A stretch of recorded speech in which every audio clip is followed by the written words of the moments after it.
ಹಿಂದಿನ ತರಗತಿಗಳಲ್ಲಿ ನಿಮಗೆ 4 ಅಧ್ಯಾಯಗಳನ್ನು ಕುರಿತಂತೆ ಆ 4 ಅಧ್ಯಾಯಗಳ ಪಾಠವನ್ನು ವಿವರಿಸಿ ಮತ್ತು ಪ್ರಶ್ನೆಗಳು ಏನೇನು ಬರುತ್ತೆ, 1 ಅಂಕದ ಪ್ರಶ್ನೆಗಳು, 2 ಅಂಕದ್ದು, 5 ಅಂಕದ್ದು, 10 ಅಂಕದ ಪ್ರಶ್ನೆಗಳು ಯಾವ್ಯಾವ ಬರ್ತವೆ ಅಂತಕ್ಕಂಥ ವಿಚಾರಗಳನ್ನು ನಿಮಗೆ ತಿಳಿಸಿದ್ದೀನಿ ಮಕ್ಕಳೇ. ಇವತ್ತು ನಾವು 5ನೇ ಅಧ್ಯಾಯವನ್ನು ಕುರಿತು ನಾವು ತಿಳ್ಕೊಳ್ಳೋಣ. 5ನೇ ಅಧ್ಯಾಯದ ಹೆಡ್ಡಿಂಗ್ ಏನಪ್ಪ ಅಂದರೆ ಶಿಕ್ಷಣದಲ್ಲಿ ಪ್ರಚಲಿತ ಒಲವುಗಳು. ಈ ಪ್ರಚಲಿತ ಒಲವುಗಳ ಬಗ್ಗೆ ತಿಳ್ಕೋಬೇಕಾಗಿರ್ತಕ್ಕಂಥದ್ದು ಅದರಲ್ಲೂ ನೀವು ಶಿಕ್ಷಣದ ವಿದ್ಯಾರ್ಥಿಗಳಾಗಿ ತುಂಬ ಅವಶ್ಯಕ. ಹಾಗಾದರೆ ಯಾವ್ಯಾವುದು ಪ್ರಚಲಿತ ಒಲವುಗಳು? ಅದು ಅಂತ ಹೇಳಿದರೆ ಮಾನವ ಹಕ್ಕುಗಳು, ಅದರ ಜೊತೆಗೆ ಮಕ್ಕಳ ಹಕ್ಕುಗಳು, ಮಾನವ ಹಕ್ಕುಗಳು, ಮಕ್ಕಳ ಹಕ್ಕುಗಳು, ರಾಷ್ಟ್ರೀಯ ಪಠ್ಯಕ್ರಮ ಚೌಕಟ್ಟು, ನೆಕ್ಸ್ಟ್ ಮಹಿಳಾ ಸಬಲೀಕರಣ, ಜಾಗತೀಕರಣ, ಜೀವನ ಕೌಶಲ್ಯಗಳು. ಇವಿಷ್ಟು ಪಾಯಿಂಟ್ಸು ಪ್ರಸ್ತುತ ಪರಿಸ್ಥಿತಿಯಲ್ಲಿ ತುಂಬ ಅವಶ್ಯಕವಾಗಿ ಬೇಕು. ಯಾಕಪ್ಪ ಅಂತ ಹೇಳಿದ್ರೆ ಹಿಂದೆ ನಾವು ನೋಡಿದರೆ ಇತಿಹಾಸದ ಪುಟಗಳನ್ನು ತೆಗೆದು ನೋಡಿದರೆ ನಾವು ನೋಡ್ತೀವಿ, ಜಾತಿ ವ್ಯವಸ್ಥೆ ಇದ್ದು ಕೆಳ ಜಾತಿಯವರನ್ನ ತುಂಬ ಅವ್ರನ್ನ ಸಪ್ರೇಟಾಗಿಟ್ಟು ಬಡವರನ್ನ ಕೆಳವರ್ಗದ ಜಾತಿಯವರನ್ನ ಅಮಾನುಷ ರೀತಿಯಲ್ಲಿ ನಡೆಸ್ಕೊಂಡಂತಹ ರೀತಿಗಳನ್ನು ನಾವು ನೋಡ್ತೀವಿ. ಅದ್ರ ವಿರುದ್ಧ ಅನೇಕ ಮಹನೀಯರು ಸಿಡಿದೆದ್ದಿದ್ದನ್ನು ನೋಡ್ತೀವಿ.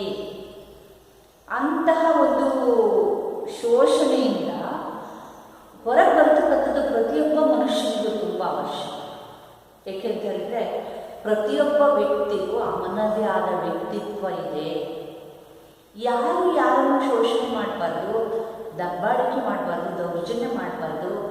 ಅಂತಹ ದೌರ್ಜನ್ಯಗಳಿಂದ ಒಳಪಟ್ಟಂತಹ ಜನ ಸಿಡಿದೆದ್ದನ್ನು ನಾವು ಇತಿಹಾಸದ ಪುಟಗಳಲ್ಲಿ ನೋಡ್ತೀವಿ.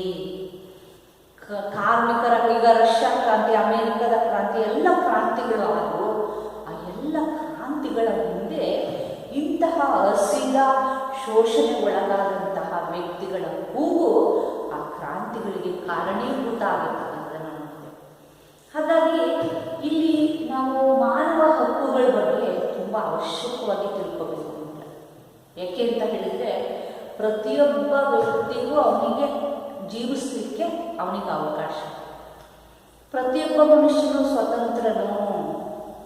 ಮ್ಯಾನ್ ಈಸ್, ಅದಕ್ಕೆ ರೂಸೋ ಒಂದು ಕಡೆ ಹೇಳ್ತಾರೆ, ರೂಸೋ ಅಂತಕ್ಕಂಥ ಶಿಕ್ಷಣ ತಜ್ಞರು ಹೇಳ್ತಾರೆ, man is born to free but he is bounds in every way ಅಂತ. ಮನುಷ್ಯ ಹುಟ್ಟುವಾಗ ಸ್ವತಂತ್ರವಾಗಿ ಹುಟ್ಟುತ್ತಾನೆ, ಆದರೆ ಪರಿಸ್ಥಿತಿ ಏನು ಮಾಡುತ್ತೆ, ಅವನನ್ನು ಬಂಧಿಸಲ್ಪಡುತ್ತೆ. ಅಂತಹ ಬಂಧನಗಳಿಂದ ದೂರ ಇರಬೇಕು ಅಂತಕ್ಕಂಥದ್ದೇ ಈ ಮಾನವ ಹಕ್ಕುಗಳು. ನಾವು ನೋಡ್ತೀವಿ ಅನೇಕ ರಾಜರು, ಅಧಿಕಾರಿಗಳು ಕೆಳವರ್ಗದವರನ್ನು ಅಥವಾ ಅವರ ಸದಸ್ಯರನ್ನು, ಅವರ ವ್ಯಕ್ತಿಗಳನ್ನು, ಪ್ರಜೆಗಳನ್ನು ಅವ್ರ ಮೇಲೆ ಶೋಷಣೆ ಮಾಡಿ ಅವರಿಗೆ ಯಾವ ಸೌಲಭ್ಯಗಳನ್ನು ಕೊಡದೆ ಅಮಾನುಷ ರೀತಿಯಲ್ಲಿ ಅವರನ್ನು ದುಡಿಸ್ಕೊಂಡಿರ್ತಕ್ಕಂಥದ್ದನ್ನು ನಾವು ನೋಡ್ತೇವೆ. ಜಾಸ್ತಿ ಸಂಬಳ ಬರೋದು, ಕಡಿಮೆ ಸಂಬಳಕ್ಕೆ ಸಹಿ ಮಾಡಿಸ್ಕೊಳ್ತಕ್ಕಂಥ ಸಿಸ್ಟಮನ್ನು ನಾವು ನೋಡ್ತೇವೆ. ಇದರ ವಿರುದ್ಧ ಏನು ಮಾಡಿದ್ರು, ಜನ ತಿರುಗಿ ಬಿದ್ದರು. ಅದರ ವಿರುದ್ಧ ಕ್ರಾಂತಿಯನ್ನು ಮಾಡಿದರು. ಮಹಿಳಾ ಕಾರ್ಮಿಕರಿರ್ಬೋದು ಅಥವಾ ಅನೇಕ ಸಮಾಜದ ವ್ಯಕ್ತಿಗಳಿರ್ಬೋದು, ಧಾರ್ಮಿಕ ಶೋಷಣೆ ಇರ್ಬೋದು, ಆ ಒಂದು ರಾಜಕೀಯ ಶೋಷಣೆ ಇರ್ಬೋದು, ಈ ಎಲ್ಲ ಶೋಷಣೆಗಳಿಂದ ಹೊರಗೆ ಬಂದು ನಮಗೆ ನಾವು ಬದುಕಬೇಕು, ಎಲ್ಲರಂತೆ ನಾವು ಮನುಷ್ಯರು, ನಾವು ಬದುಕಬೇಕು ಅಂತ ಹೇಳ್ಬಿಟ್ಟು ಒಂದು ಆ ರಾಜರ ವಿರುದ್ಧ ತಿರುಗಿ ಬಿದ್ದಂತಹ ಇತಿಹಾಸಗಳನ್ನು ನಾವು ಇತಿಹಾಸದ ಪುಟದಲ್ಲಿ ನಾವು ನೋಡ್ತೇವೆ. ಪ್ರತಿಯೊಬ್ಬ ವ್ಯಕ್ತಿಗೂ ಸಹ ಅವನಿಗೆ ಶಿಕ್ಷಣ ಬೇಕು. ಏನಕ್ಕೆ ಶಿಕ್ಷಣ ಬೇಕು ಅಂದರೆ ಅವನು ತಾನು ಸ್ವತಂತ್ರವಾಗಿ ಬದುಕಬೇಕು, ಸಮಾಜದಲ್ಲಿ ಉತ್ತಮ ಜೀವಿಯಾಗಿ ಬದುಕಲಿಕ್ಕೆ, ಒಂದು ಒಳ್ಳೆಯ ಜೀವನವನ್ನು ನಡೆಸಲಿಕ್ಕೆ ಅವನಿಗೆ ಶಿಕ್ಷಣ ತುಂಬ ಅವಶ್ಯಕವಾಗಬೇಕು. ತನ್ನನ್ನು ಮೊದಲು ತನ್ನನ್ನು ತಾನು ಗೌರವಿಸ್ಕೋಬೇಕು. ಸೆಲ್ಫ್ ರೆಸ್ಪೆಕ್ಟ್ ಅಂತಕ್ಕಂಥದ್ದು ಏನಿದೆಯಲ್ಲ ಅದು ಬಹಳ ಮುಖ್ಯವಾಗಿರ್ತಕ್ಕಂಥದ್ದು. ಹಾಗಾಗಿ ಸ್ವಯಂ ಒಂದು ಅವರು ತಮ್ಮನ್ನು ತಾವು ರಕ್ಷಣೆ ಮಾಡಿಕೊಳ್ತಕ್ಕಂಥ ರೀತಿಯಲ್ಲಿ ಸೆಲ್ಫ್ ರೆಸ್ಪೆಕ್ಟನ್ನು ಅವರು ಬೆಳೆಸ್ಕೋಬೇಕು. ಅದ್ರ ಜೊತೆಗೆ ಬೇರೆಯವರನ್ನು ಗೌರವಿಸುತ್ತಂತೆ. ಬರೀ ನಮ್ಮನ್ನ ಗೌರವಿಸ್ಕೊಂಡು ನನ್ನ ಭಾರಿ ದೊಡ್ಡನು ಅಂತ ಅಂದ್ಕೊಳ್ಳೋದಲ್ಲ, ಅದ್ರ ಜೊತೆಗೆ ಬೇರೆಯವ್ರನ್ನೂ ಸಹ ಗೌರವಿಸ್ತಕ್ಕಂಥದ್ದು ಬಹಳ ಮುಖ್ಯ. ಆ ದಿಸೆಯಲ್ಲಿ first you give respect, then you take respect ಅಂತ. ಹಾಗಾಗಿ ಈ ಮಾನವ ಹಕ್ಕುಗಳು ನಮಗೆ ತುಂಬ ಅವಶ್ಯಕವಾಗಿ ಬೇಕು. ಈ ಮಾನವ ಹಕ್ಕುಗಳ ಅದರ ಒಂದು ಶಿಕ್ಷಣ ನಮಗೆ ತುಂಬ ಅವಶ್ಯಕವಾಗಿ ಬೇಕಾಗುತ್ತೆ. ಯಾಕೆ ಅಂತ ಹೇಳಿದರೆ, ಪ್ರತಿಯೊಬ್ಬ ವ್ಯಕ್ತಿಗೂ ಶಿಕ್ಷಣವನ್ನು ಕೊಡೋದ್ರಿಂದ ಅವನು ಶೋಷಣೆಯ ವಿರುದ್ಧ ಸಿಡಿದೇರ್ತಕ್ಕಂಥದ್ದನ್ನು ನಾವು ನೋಡ್ತೇವೆ. ಅದರಲ್ಲೂ ಮಕ್ಕಳೇ ನಿಮ್ಗೆ ಇತ್ತೀಚೆಗೆ ಚೆನ್ನಾಗಿ ಅನುಭವ ಆಗಿರ್ಬೋದು. ನೀವು ಮಹಾನ್ ನಾಯಕ ನೀವು ನೋಡ್ತೀರಾ, ಅಂಬೇಡ್ಕರ್ ಅವರ ಧಾರಾವಾಹಿ ನೋಡುವಾಗ ಅಲ್ಲಿ ನಿಮಗೆ ಗೊತ್ತಾಗುತ್ತೆ. ಅಥವಾ ನಮ್ಮ ಗಾಂಧೀಜಿಯವರು ಇರ್ಬೋದು, ಬುದ್ಧ ಇರ್ಬೋದು, ಬಸವಣ್ಣನವರು ಇರ್ಬೋದು, ಇವರೆಲ್ಲರೂ ಸಹ ಆ ಶೋಷಿತ ವರ್ಗದವರ ವಿರುದ್ಧ ಎದ್ದಿರ್ತಕ್ಕಂತಹ ಮಹಾನ್ ವ್ಯಕ್ತಿಗಳು. ಹಾಗಾಗಿ ಇವರೆಲ್ಲರ ಹೋರಾಟದ ಪ್ರತಿಫಲವೇ ಮಹಾತ್ಮ ಗಾಂಧೀಜಿಯವರಂತಹ ಅವರೆಲ್ಲರ ಹೋರಾಟದ ಪ್ರತಿಫಲ ಇವತ್ತು ನಾವು ಅನುಭವಿಸ್ತಾ ಇರ್ತಕ್ಕಂಥ ಸ್ವಾತಂತ್ರ್ಯ. ಹಾಗಾಗಿ ಈ ಮಾನವ ಹಕ್ಕುಗಳು ನಮಗೆ ತುಂಬ ಅವಶ್ಯಕವಾಗಿ ಬೇಕು. ಯಾಕೆ ಬೇಕಪ್ಪ ಅಂತಂದರೆ, ಮನುಷ್ಯ ಸಮಾಜದಲ್ಲಿ ಸುಖ ಶಾಂತಿಯಿಂದ ಮೊದಲು ತಾಳ್ಬಿಡ್ತಕ್ಕಂಥದ್ದು, ನಂತರ ಬೇರೆಯವರನ್ನು ಸಹ ಸುಖ ಶಾಂತಿ ನೆಮ್ಮದಿಯಿಂದ ಬದುಕಲಿಕ್ಕೆ ಬಿಡ್ತಕ್ಕಂಥದ್ದು ಈ ಮಾನವ ಹಕ್ಕುಗಳ ಒಂದು ಮುಖ್ಯವಾಗಿರ್ತಕ್ಕಂಥ ಉದ್ದೇಶ. ಹಾಗಾದರೆ ಈ ಮಾನವ ಹಕ್ಕುಗಳು ಅಂದರೆ ಏನು? ಮಾನವ ಹಕ್ಕುಗಳ ಶಿಕ್ಷಣ ನನಗೆ ಏನಕ್ಕೆ ಬೇಕು? ಹಾಗಾದರೆ ಯಾವ್ಯಾವ ಮಾನವ ಹಕ್ಕುಗಳನ್ನು ಅದನ್ನು ಯಾವ ರೀತಿ ಅದರ ಇತಿಹಾಸ ಬೆಳೆದು ಬಂತು? ಮಾನವ ಹಕ್ಕುಗಳ ಒಂದು ಸಾರ್ವತ್ರಿಕ ಘೋಷಣೆ ಯಾವಾಗ ಆಯಿತು? ಅದು ನಡೆದು ಬಂದ ದಾರಿ ಮತ್ತು ಯಾವ್ಯಾವ ಮಾನವ ಹಕ್ಕುಗಳಿದೆ ಅಂತಕ್ಕಂಥದ್ದನ್ನು ನಮ್ಮ ಸಂವಿಧಾನದಲ್ಲಿ ಯಾವ್ಯಾವ ಮಾನವ ಹಕ್ಕುಗಳನ್ನು ನಾವು ನೋಡ್ತೀವಿ ಅಂತಕ್ಕಂಥ ವಿಚಾರಗಳ ಬಗ್ಗೆ ನಾವು ಇವತ್ತು ತಿಳ್ಕೊಳ್ಳೋಣ. ಮೊದಲನೇದು ಅಂತ ಹೇಳಿದ್ರೆ ಮಾನವ ಹಕ್ಕುಗಳ ಶಿಕ್ಷಣ. ಮಾನವ ಹಕ್ಕುಗಳ ಶಿಕ್ಷಣ ಅಂತ ಹೇಳಿದ್ರೆ ಪ್ರತಿಯೊಬ್ಬ ಮನುಷ್ಯನು ಬದುಕಿ ಬಾಳಲಿಕ್ಕೆ ಬೇಕಾಗಿರ್ತಕ್ಕಂತಹ ಹಕ್ಕುಗಳನ್ನು, ಅದು ಸಾಮಾಜಿಕ ಹಕ್ಕು, ಧಾರ್ಮಿಕ ಹಕ್ಕು, ನಾಗರಿಕ ಹಕ್ಕು, ಆರ್ಥಿಕ ಹಕ್ಕು, ಸಾಮಾಜಿಕ ಹಕ್ಕು, ಈ ಥರದ ಫಂಡಮೆಂಟಲ್ ರೈಟ್ಸ್ ಅಂತ ನಾವು ಹೇಳ್ತೀವಲ್ಲ, ಇಂತಹ ಹಕ್ಕುಗಳನ್ನು ನಾವು ಮನುಷ್ಯ ಬದುಕಲಿಕ್ಕೆ ಯಾವ ಒಂದು ಹಕ್ಕುಗಳು ಬೇಕೋ ಅವುಗಳನ್ನು ನಾವು ಮಾನವ ಹಕ್ಕುಗಳು ಇರ್ತಕ್ಕಂಥ. ಪ್ರತಿಯೊಬ್ಬ ಮನುಷ್ಯನೂ ಸಹ ಹುಟ್ಟುವಾಗ ಸ್ವತಂತ್ರನು, ಅವನು ಸುಖ ಶಾಂತಿ ನೆಮ್ಮದಿಯಿಂದ ಬದುಕಲಿಕ್ಕೆ ಯಾವ ಹಕ್ಕುಗಳು ಬೇಕು ಅವನ್ನು ನಾವು ಮಾನವ ಹಕ್ಕುಗಳು ಅಂತ ಕರಿತೀವಿ. ನೀವು ಅದರ ವ್ಯಾಖ್ಯಾನ ನೋಡೋದಾದರೆ, ಸಮಾಜದಲ್ಲಿ ತನ್ನ ಗೌರವ ಕಾಪಾಡಲು, ಎಲ್ಲರೊಡನೆ ಸಮಾನವಾಗಿ ಬದುಕಲಿಕ್ಕೆ ಮಾನವ ಹಕ್ಕುಗಳು ತುಂಬ ಅವಶ್ಯಕವಾಗಿ ಬದುಕಬೇಕು.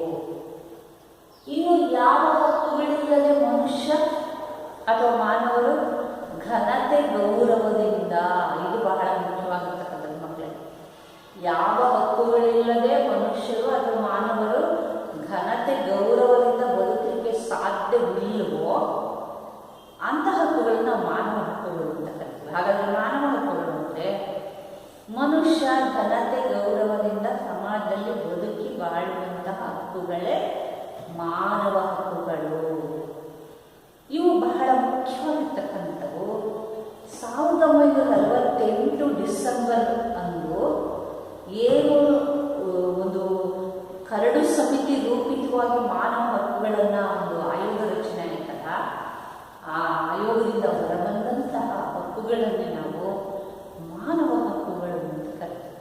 ಮನುಷ್ಯ ಸುಖ ಶಾಂತಿಯಿಂದ ಬದುಕಲಿಕ್ಕೆ, ಅವನ ನೆಮ್ಮದಿಯಿಂದ ಜೀವನವನ್ನು ನಡೆಸಲಿಕ್ಕೆ, ತಾನು ಬದುಕಿ ಇನ್ನೊಬ್ಬರು ಸಹ ಬದುಕಲಿಕ್ಕೆ ಬಿಡ್ತಕ್ಕಂಥ ಅಂಶಗಳೇ ಹಕ್ಕುಗಳೇ ಮಾನವ ಹಕ್ಕುಗಳು. ಹಾಗಾಗಿ ಮಾನವ ಹಕ್ಕುಗಳು ತುಂಬ ಅವಶ್ಯಕವಾಗಿ ಬೇಕು ಪ್ರಸ್ತುತ ಪರಿಸ್ಥಿತಿಯಲ್ಲಿ.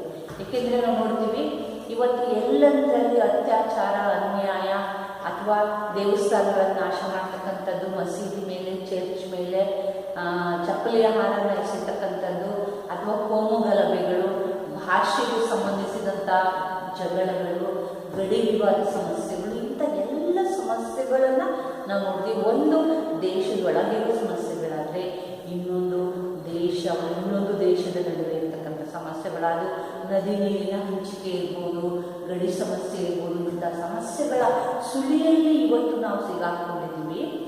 ಈ ಮಾನವ ಹಕ್ಕುಗಳು ಇಲ್ಲದೆ ಹೋದರೆ ಭಾಗಶಃ 3ನೇ ಮಹಾಯುದ್ಧ ನಡೆಯತಕ್ಕಂಥದ್ದು ಖಂಡಿತ ಸತ್ಯ ಅನ್ನೋದನ್ನು ನಾವು ಇಲ್ಲಿ ಮನಗಾಣಬೇಕಾಗುತ್ತೆ. ಅದಕ್ಕಾಗಿ ಈ ಮಾನವ ಹಕ್ಕುಗಳು ಏನು ರೂಢಿಸಿದ್ದಪ್ಪ ಅಂತ ಹೇಳಿದ್ರೆ, 2ನೇ ಮಹಾಯುದ್ಧ ಆಯಿತು. ಇಡೀ ಜಗತ್ತಿನಲ್ಲಿ 2ನೇ ಮಹಾಯುದ್ಧ ಆದಂತಹ ಸಂದರ್ಭದಲ್ಲಿ ಆದಂತಹ ಸಾವು ನೋವು ಅಷ್ಟಿಷ್ಟಲ್ಲ. ಅಮಾನುಷ್ಯವಾಗಿ ಪಾಪ ಏನು ಅದರಲ್ಲಿ ಭಾಗವಹಿಸಿರ್ತಕ್ಕಂತಹ ಎಷ್ಟೋ ವ್ಯಕ್ತಿಗಳು ಸುಮ್ಮನೆ ಸಾವನ್ನಪ್ಪಿದ್ದನ್ನು ನೋಡಿ ಜಗತ್ತಿನ ಎಲ್ಲ ರಾಷ್ಟ್ರಗಳು ಕೂತ್ಕೊಂಡು ಏನು ಮಾಡಿದ್ರು ಅಂತ ಹೇಳಿದ್ರೆ, ಇದಕ್ಕೊಂದು ಶಾಶ್ವತ ಪರಿಹಾರ ಕಂಡುಕೋಬೇಕು ಅಂತ ಹೇಳಿದ್ರು. ಯಾರು ಯಾರ ಮೇಲೂ ಅಟ್ಯಾಕ್ ಮಾಡಬಾರ್ದು, ಯಾವ ದೇಶದ ಮೇಲೂ ಒಂದು ದಾಳಿ ಮಾಡಬಾರ್ದು, ಪ್ರತಿಯೊಬ್ಬರು ಬದುಕಬೇಕು ಸುಖ ಶಾಂತಿ ನೆಮ್ಮದಿಯಿಂದ ಅಂತ ಅಂದ್ಕೊಂಡು ಏನು ಮಾಡಿದ್ರಪ್ಪ ಅಂತ ಹೇಳಿದ್ರೆ, ಈ ಮಾನವ ಹಕ್ಕುಗಳನ್ನು ರೂಪಿಸ್ಕೊಂಡು ಪ್ರತಿಷ್ಠಾಪಿಸಿ. ಹಾಗಾಗಿ ಈ ಮಾನವ ಹಕ್ಕುಗಳು ತುಂಬ ಅವಶ್ಯಕ ಆಗಿರ್ತಕ್ಕಂಥದ್ದು. ಅದರಲ್ಲೂ 1948 ಡಿಸೆಂಬರ್ 10 ಏನಿದೆಯಲ್ಲ, ಇದು ಮಾನವ ಹಕ್ಕುಗಳ ಇತಿಹಾಸದಲ್ಲಿ ಒಂದು ಮೈಲುಗಲ್ಲು ಅಂತ ನಾವು ಹೇಳ್ಬೋದು. ಹಾಗಾಗಿ ಇದನ್ನು ನಾವು ಸುವರ್ಣಾಕ್ಷರಗಳಲ್ಲಿ ಬರೆದಿರ್ತಕ್ಕಂತಹ ಒಂದು ದಿನ ಅಂತ ಹೇಳ್ಬೋದು. ಹಾಗಾದರೆ ಮಾನವ ಹಕ್ಕುಗಳ ಸಾರ್ವತ್ರಿಕ ಘೋಷಣೆ ಹೇಗಾಯಿತು ಅಂತ ಇದು ಬಹಳ ಮುಖ್ಯವಾಗುತ್ತೆ. ಇಲ್ಲಿ ನಾವು ನೋಡ್ತೀವಿ, ಅನೇಕ ರಾಜರ ಇತಿಹಾಸಗಳನ್ನು ಓದ್ತೀವಿ. ಆ ಎಲ್ಲ ಇತಿಹಾಸಗಳಲ್ಲಿ ನಾವು ಕಂಡುಬರ್ತಕ್ಕಂಥ ಒಂದು ಅಂಶ ಏನಪ್ಪ ಅಂತ ಹೇಳಿದ್ರೆ, ರಾಜರು ಸರ್ವಾಧಿಕಾರಿಗಳ ರೀತಿಯಲ್ಲಿ ವರ್ತಿಸಿರ್ತಕ್ಕಂಥ ಸರ್ವಾಧಿಕಾರಿಗಳ ರೀತಿಯಲ್ಲಿ ವರ್ತಿಸಿ ಪ್ರಜೆಗಳನ್ನು ಪ್ರಾಣಿಗಳಿಗಿಂತಲೂ ಕೀಳಾಗಿ ಕಂಡಂಥ ಸ್ಥಿತಿಯಲ್ಲಿ ಪ್ರಜೆಗಳು ರಾಜರ ವಿರುದ್ಧ ಸಿಡಿದಿದ್ದಂತಹ ಅನೇಕ ಕ್ರಾಂತಿಗಳನ್ನು, ದಂಗೆಗಳನ್ನು ನಡೆದಿರ್ತಕ್ಕಂಥದ್ದನ್ನು ನಾವು ಇತಿಹಾಸದ ಪುಟಗಳಲ್ಲಿ ನೋಡ್ತೀವಿ. ಹಾಗಾಗಿ ಅದೆಲ್ಲದಕ್ಕೂ ಅಂತಿಮವಾಗಿ 2ನೇ ಮಹಾಯುದ್ಧದಲ್ಲಾದಂತಹ ಸಾವು ನೋವು ಏನಿದೆಯಲ್ಲ, ಅದು ಇಡೀ ಜಗತ್ತಿಗೆ ಒಂದು ಪಾಠ ಕಲಿಸು. ಅದೇನಪ್ಪ ಅಂತ ಹೇಳಿದ್ರೆ, ನಾವು ವಿಶ್ವದಲ್ಲಿ ಇಡೀ ಜಗತ್ತಿನಲ್ಲಿ ಶಾಂತಿಯನ್ನು ಸ್ಥಾಪಿಸಬೇಕು ಅಂತ ಹೇಳಿದ್ರೆ ನಾವು ವಿಶ್ವಸಂಸ್ಥೆಯನ್ನು ಸ್ಥಾಪಿಸ್ಕೋಬೇಕು ಅಂತ ಹೇಳ್ಬಿಟ್ಟು ಎಲ್ಲರೂ ಸೇರಿಕೊಂಡು ಒಂದು ನಿರ್ಧಾರಕ್ಕೆ ಬಂದರು. ಆ ದಿಸೆಯಲ್ಲಿ 1941 ಜನವರಿ 6ನೇ ತಿಂಗಳು 1941 ಜನವರಿ 6ನೇ ತಿಂಗಳು ಏನು ಮಾಡ್ತಾರೆ ಅಂತ ಹೇಳಿದ್ರೆ, ಮಾನವ ಹಕ್ಕುಗಳನ್ನು ಕುರಿತಂತೆ ಅಮೇರಿಕದ ಆಗಿನ ಅಧ್ಯಕ್ಷರಾಗಿರ್ತಕ್ಕಂಥ ರೂಸ್ವೆಲ್ಟ್ ಅಂತಕ್ಕಂಥವರು ಮಾನವ ಹಕ್ಕುಗಳನ್ನು ಕುರಿತಂತೆ ಮೊಟ್ಟ ಮೊದಲು ಒಂದು ಭಾಷಣವನ್ನು ಮಾಡ್ತಾರೆ. ದೊಡ್ಡ ಜನಸಂಖ್ಯೆ ಇರ್ತಕ್ಕಂಥ ಒಂದು ಸಮೂಹಕ್ಕೆ ಅವರು ಮಾನವ ಹಕ್ಕುಗಳ ಪ್ರಾಮುಖ್ಯತೆ ಏನು ಬೇಕು ಅನ್ನೋದನ್ನು ಕುರಿತಂತೆ ನಮ್ಮ ನರೇಂದ್ರ ಮೋದಿ ಅವರು ಏನು ಭಾಷಣ ಮಾಡ್ತಾರಲ್ಲ, ದೊಡ್ಡ ಭಾಷಣವನ್ನು ಮಾಡ್ತಾರೆ. ಅದರಿಂದ ಜನ ಎಲ್ಲ ಪ್ರೇರೇಪಿತರಾಗ್ತಾರೆ. ಅದು ಮಾನವ ಹಕ್ಕುಗಳ ಇತಿಹಾಸದಲ್ಲಿ ಒಂದು ದೊಡ್ಡ ಮೈಲುಗಲ್ಲು ಅಂತ ನಾವು. ಹಾಗಾಗಿ ಅಲ್ಲಿ ಅವರು ಏನು ಬರೆದ ಮೇಲೆ 1945 ಅಕ್ಟೋಬರ್ 24 ಏನು ಮಾಡ್ತಾರೆ ಅಂದರೆ, UN ಅಥವಾ ವಿಶ್ವಸಂಸ್ಥೆಯನ್ನು ಸ್ಥಾಪನೆ ಮಾಡಿಕೊಳ್ತಾರೆ. ಇಡೀ ಜಗತ್ತಿನ ಅನೇಕ ರಾಷ್ಟ್ರಗಳು ಒಟ್ಟುಗೂಡಿ ನಮ್ಮ ನಡುವೆ ಇರ್ತಕ್ಕಂಥ ವಿವಾದಗಳನ್ನು ಶಾಂತಿಯ ರೀತಿಯಲ್ಲಿ ಬಗೆಹರಿಸ್ಕೊಳ್ಳೋಣ, ನಾವೆಲ್ಲರೂ ಒಟ್ಟಾಗಿರೋಣ ಅಂತ ಹೇಳಿಬಿಟ್ಟು 1945ರಲ್ಲಿ UN ಸ್ಥಾಪಿಸ್ಕೊಳ್ತಾರೆ.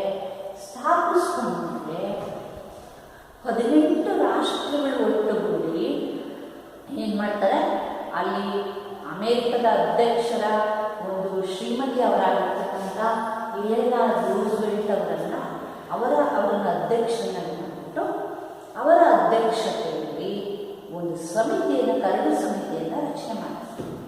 ಆ ಸಮಿತಿಯ ಮುಖ್ಯ ಉದ್ದೇಶ ಏನಪ್ಪ ಅಂತ ಹೇಳಿದ್ರೆ, ಮಾನವ ಹಕ್ಕುಗಳಿಗೆ ಸಂಬಂಧಿಸಿದಂತೆ ಕೆಲವು ಹಕ್ಕುಗಳನ್ನು ರಚನೆ ಮಾಡಬೇಕು, ಅದನ್ನು ಆಯೋಗವನ್ನು ರಚಿಸಬೇಕು ಅಂತಕ್ಕಂಥದ್ದು ಮುಖ್ಯವಾಗಿರ್ತಕ್ಕಂಥ ಉದ್ದೇಶ. ಇಲ್ಲಿನ ರೂಸ್ವೆಲ್ಟ್ ಅವರ ಅಧ್ಯಕ್ಷತೆಯಲ್ಲಿ ಮಾನವ ಹಕ್ಕುಗಳಿಗೆ ಸಂಬಂಧಿಸಿದಂತೆ ಎಲ್ಲರೂ ಸೇರಿಕೊಂಡು ಒಂದು ಕರಡು ಸಮಿತಿಯನ್ನು ರಚನೆ ಮಾಡ್ತಾರೆ. 1948ರಲ್ಲಿ ಆ ಸಮಿತಿ ಡಿಸೆಂಬರ್ 10ರಂದು ತನ್ನ ಸಂಪೂರ್ಣ ಮಾಹಿತಿಯನ್ನು ವಿಷಯವನ್ನು ಕೊಟ್ಟು ಅವತ್ತು ಘೋಷಣೆ ಮಾಡ್ತಾರೆ, ಮಾನವ ಹಕ್ಕುಗಳ ಸಾರ್ವತ್ರಿಕ ಘೋಷಣೆ. ಇದು ಬಹಳ ಮುಖ್ಯವಾಗಿರ್ತಕ್ಕಂಥದ್ದು. ಇವತ್ತಿಗೂ ಸಹ ನಾವು ನೋಡ್ತೀವಿ, ಮಾನವ ಹಕ್ಕುಗಳ ದಿನ ಅಂತ ಹೇಳ್ಬಿಟ್ಟು ಅದನ್ನು ನಾವು ಆಚರಿಸ್ತೀವಿ. ಹಾಗಾಗಿ ಈ ಮಾನವ ಹಕ್ಕುಗಳ ದಿನ ಬಹಳ ಮುಖ್ಯವಾಗಿರ್ತಕ್ಕಂಥದ್ದು. ಡಿಸೆಂಬರ್ 10 ಅಂತಕ್ಕಂಥದ್ದು ಈ ಮಾನವ ಹಕ್ಕುಗಳ ದಿನವನ್ನಾಗಿ ನಾವು ಇಡೀ ನಮ್ಮ ದೇಶದಲ್ಲಿ ಎಲ್ಲರೂ ಸಹ ಇದನ್ನು ನಾವು ಆಚರಿಸ್ತಕ್ಕಂಥದ್ದು, ಇದರ ಮಹತ್ವವನ್ನು ನಾವು ತಿಳ್ಕೊಂಡಿರ್ತಕ್ಕಂಥದ್ದು. ಹಾಗಾಗಿ ನಂತರ 1995ರಿಂದ ಹಿಡಿದು 2004ರವರೆಗೆ ಒಂದು ಮಾನವ ಹಕ್ಕುಗಳ ದಶಕ ಅಂತ 10 ವರ್ಷಗಳವರೆಗೆ ಆ ಮಾನವ ಹಕ್ಕುಗಳಿಗೆ ಸಂಬಂಧಿಸಿದಂತೆ ಏನೇನು ಹಕ್ಕುಗಳನ್ನು ರೂಢಿಸಿರ್ತಾರೆ, ನಾಗರಿಕ ಹಕ್ಕುಗಳು, ಸಾಮಾಜಿಕ ಹಕ್ಕುಗಳು, ಆರ್ಥಿಕ ಹಕ್ಕುಗಳು, ರಾಜಕೀಯ ಹಕ್ಕುಗಳು, ಈ ಥರ ಹಕ್ಕುಗಳನ್ನು ಆಯೋಗದಲ್ಲಿ ಮಂಡಿಸ್ತಾರೆ. ಆ ಕಮಿಷನ್ ಮಂಡಿಸಿರ್ತಕ್ಕಂಥ ಆಯೋಗವನ್ನು 10 ವರ್ಷಗಳವರೆಗೆ ಅದನ್ನು ಜಾರಿಗೆ ತರಬೇಕು ಅನ್ನೋ ದೃಷ್ಟಿಯಿಂದ ಅದನ್ನು 1995ರಿಂದ 2004ರವರೆಗೆ ಮಾನವ ಹಕ್ಕುಗಳ ದಶಕ ಅಂತ ಹೇಳ್ತದನ್ನು ಆಚರಿಸ್ತಾರೆ. 185ಕ್ಕೂ ಹೆಚ್ಚು ರಾಷ್ಟ್ರಗಳು ಇವತ್ತು ಆ ಒಂದು ಮಾನವ ಹಕ್ಕುಗಳನ್ನು ಏನು ಮಾಡ್ಕೊಂಡಿದ್ದಾರೆ ಅಂದರೆ ಅವರ ಸಂವಿಧಾನದಲ್ಲಿ ಅಳವಡಿಸ್ಕೊಂಡಿರ್ತಕ್ಕಂಥ. ಹಾಗಾಗಿ ಈ ಮಾನವ ಹಕ್ಕುಗಳಿಗೆ ತನ್ನದೇ ಆದ ಒಂದು ವಿಶೇಷತೆ ಇರ್ತಕ್ಕಂಥದ್ದನ್ನು ನೋಡ್ತೀವಿ. ಹಾಗಾಗಿ ಇದು ಇವತ್ತಿಗೂ ಸಹ ಅತ್ಯಂತ ಪ್ರಮುಖವಾಗಿರ್ತಕ್ಕಂತಹ ಒಂದು ಮಾನವ ಹಕ್ಕುಗಳ ಒಂದು ದಿನ. ಹಾಗಾಗಿ ಇಲ್ಲಿ ಮಾನವ ಹಕ್ಕುಗಳ ದಶಕದಲ್ಲಿ ಏನಪ್ಪ ಅಂತ ಹೇಳಿದ್ರೆ, ಇದರಲ್ಲಿ ಒಂದು ಘೋಷಣೆಯನ್ನು ಮಾಡ್ಕೊಂಡಿದ್ದಾರೆ. ಅದರ ಮುಖ್ಯ ಉದ್ದೇಶ ಏನಪ್ಪ ಅಂತ ಹೇಳಿದ್ರೆ, ಮಾನವನ ಘನತೆ, ಸಾರ್ಥಕತೆ ಹಾಗೂ ಮಾನವ ಹಕ್ಕುಗಳ ನಂಬಿಕೆಯನ್ನು ಪುನಃಸ್ಥಾಪಿಸ್ತಕ್ಕಂಥದ್ದು ಇದರ ಮುಖ್ಯವಾಗಿರ್ತಕ್ಕಂಥ ಉದ್ದೇಶ. ಪ್ರತಿಯೊಬ್ಬ ಮನುಷ್ಯನ ಮಾನವನ ಘನತೆಯನ್ನ ಗೌರವವನ್ನು ಕಾಪಾಡ್ಕೊಂಡು ಬರ್ತಕ್ಕಂಥದ್ದು, ಮತ್ತೆ ಪ್ರತಿಯೊಬ್ಬ ಮನುಷ್ಯನ ಸಾರ್ಥಕ ಬದುಕಿಗೆ ಸಾಕ್ಷಿಯಾಗ್ತಕ್ಕಂಥದ್ದು ಇದು, ಮತ್ತೆ ಇದನ್ನು ಉಳಿಸ್ಕೊಂಡು ಬರ್ತಕ್ಕಂಥದ್ದು ಇದರ ಮುಖ್ಯವಾಗಿರ್ತಕ್ಕಂಥ ಉದ್ದೇಶವನ್ನು ನಾವು ಕಾಣ್ತೇವೆ. ಹಾಗಾಗಿ ಇಲ್ಲಿ ಮಾನವ ಹಕ್ಕುಗಳನ್ನು ಕುರಿತಂತೆ ಒಟ್ಟು 30 ಹಕ್ಕುಗಳನ್ನು ಮಂಡಿಸಿದ್ದಾರೆ. ಆ ಒಂದು ಘೋಷಣೆಗೆ, ಮಾನವ ಹಕ್ಕುಗಳ ಸಾರ್ವತ್ರಿಕ ಘೋಷಣೆಗೆ ಒಟ್ಟು 30 ಹಕ್ಕುಗಳಿರುತ್ತೆ. ಅದರಲ್ಲಿ 1ರಿಂದ 11ರವರೆಗೆ ಇರ್ತಕ್ಕಂಥ ಹಕ್ಕುಗಳನ್ನು ನಾವು ನಾಗರಿಕ ಹಕ್ಕುಗಳು ಅಂತ ಕರಿತೀವಿ. ಪ್ರತಿಯೊಬ್ಬ ವ್ಯಕ್ತಿಯು ಆ ದೇಶದ ನಾಗರಿಕ, ಅವನಿಗೆ ಬದುಕಲಿಕ್ಕೆ ಅವಕಾಶ ಇದೆ. ಅವನು ಎಲ್ಲಿ ಬೇಕಾದರೂ ಅವನ ಒಂದು ಸಿಟಿಜನ್ಶಿಪ್ ಅನ್ನು, ನಾಗರಿಕತ್ವವನ್ನು ಪಡ್ಕೊಳ್ಳಿಕ್ಕೆ ಅವಕಾಶ ಇದೆ. ಹಾಗಾಗಿ 1ರಿಂದ 11ರವರೆಗೆ ಇರತಕ್ಕಂಥ ಹಕ್ಕುಗಳನ್ನು ನಾಗರಿಕ ಹಕ್ಕುಗಳು ಅಂತ ಕರಿತೀವಿ. ಇನ್ನು 12ರಿಂದ 18ರವರೆಗೆ ಇರ್ತಕ್ಕಂಥ ಹಕ್ಕುಗಳನ್ನು ಸಾಮಾಜಿಕ ಹಕ್ಕುಗಳು ಅಂತ ಕರಿತೀವಿ. ಸಾಮಾಜಿಕ ಹಕ್ಕುಗಳಲ್ಲಿ ನೋಡ್ತೀವಿ, ಆಳಾಗಿಲ್ಲ, ಯಾವುದೇ ಸಮಾಜದಲ್ಲಿ ಜಾತಿ, ಧರ್ಮ, ಮತ, ಪಂಥ ಅಥವಾ ಲಿಂಗಭೇದ ಇಂಥವುಗಳನ್ನು ನೋಡದೇ ಎಲ್ಲರೂ ಸಮಾನರು ಅನ್ನುವ ದೃಷ್ಟಿಯಲ್ಲಿ ಸಾಮಾಜಿಕ ಹಕ್ಕುಗಳನ್ನು ನಾವು ಗಮನಿಸ್ತೇವೆ. ಅದೇ ರೀತಿಯಲ್ಲಿ 18ರಿಂದ 21ರವರೆಗೆ ಇರ್ತಕ್ಕಂಥ ಹಕ್ಕುಗಳನ್ನು ರಾಜಕೀಯ ಹಕ್ಕುಗಳು ಅಂತ ಕರೀತೀವಿ. ನಮ್ಮದು ಮೊದಲೇ ಪುರುಷ ಪ್ರಧಾನ ಸಮಾಜ. ಹಾಗಾಗಿ ಮಹಿಳೆಯರಿಗೆ ರಾಜಕೀಯದಲ್ಲಿ ಯಾವುದೇ ಹಕ್ಕುಗಳಿರಲಿಲ್ಲ. ಈ ದಿಸೆಯಲ್ಲಿ ಏನು ಮಾಡಿದ್ರು ಅಂತ ಹೇಳಿದ್ರೆ, ರಾಜಕೀಯವಾಗಿ ಎಲ್ಲರಿಗೂ ಅವಕಾಶ ಇರ್ತಕ್ಕಂಥ ಒಂದು ಸನ್ನಿವೇಶಗಳನ್ನು ಸಹ ಇದರಲ್ಲಿ ಕೊಟ್ಟಿರ್ತಕ್ಕಂಥದ್ದು ಮಾಡ್ತಾರೆ. ಅದೇ ರೀತಿ 22ರಿಂದ 27ರವರೆಗೆ ಇರ್ತಕ್ಕಂಥ ಹಕ್ಕುಗಳನ್ನು ಆರ್ಥಿಕ ಹಕ್ಕುಗಳು ಅಂತ ಕರಿತೀವಿ. ಇವು ಸಹ ಆರ್ಥಿಕವಾಗಿ ಮನುಷ್ಯ, ಪ್ರತಿಯೊಬ್ಬ ವ್ಯಕ್ತಿಯು ಅವನ ಆಸ್ತಿಯನ್ನು ಮಾಡಲಿಕ್ಕೆ ನ್ಯಾಯಯುತವಾಗಿ ದುಡಿದು ಆಸ್ತಿಯನ್ನು ಮಾಡಲಿಕ್ಕೆ ಅವನಿಗೆ ಕಾನೂನು ಪ್ರಕಾರ ಅವಕಾಶ ಇದೆ. ಯಾರು ಯಾರ ಹಣವನ್ನು ಅಥವಾ ಆಸ್ತಿಯನ್ನು ಕಸಿದುಕೊಳ್ಳೋದಿಲ್ಲ, ಅದಕ್ಕೆ ಸಂಬಂಧಿಸಿದಲ್ಲಿ ಬೇಕಾದಷ್ಟು ನಿಯಮಗಳನ್ನು ಮಾಡಿದ್ದಾರೆ. ಹಾಗಾಗಿ ಇವೆಲ್ಲವೂ ಸಹ ನಮಗೆ ಅತ್ಯಂತ ಪ್ರಮುಖವಾಗಿರ್ತಕ್ಕಂತಹ ಹಕ್ಕುಗಳು. ಅದರಲ್ಲಿ ನಾಗರಿಕ ಹಕ್ಕುಗಳನ್ನು ನೋಡೋಣ. ಒಂದೊಂದು ಹಕ್ಕುಗಳ ಬಗ್ಗೆ ಎಲ್ಲ ವಿವರವಾಗಿ ತಿಳ್ಕೊಳ್ಳೋಣ. ಅದರಲ್ಲಿ ಮೊದಲನೇದೇನಪ್ಪ ಅಂದರೆ ನಾಗರಿಕ ಹಕ್ಕುಗಳು. ಇದರಲ್ಲಿ ಫಸ್ಟ್ ಪಾಯಿಂಟ್ ಏನಪ್ಪ ಅಂದರೆ ಜನ್ಮತಃ ಪ್ರತಿಯೊಬ್ಬ ವ್ಯಕ್ತಿಯೂ ಸಹ ಸ್ವತಂತ್ರವನ್ನು ನಾವಾಗಲೇ ಹೇಳಿದೆ. Man is born to free.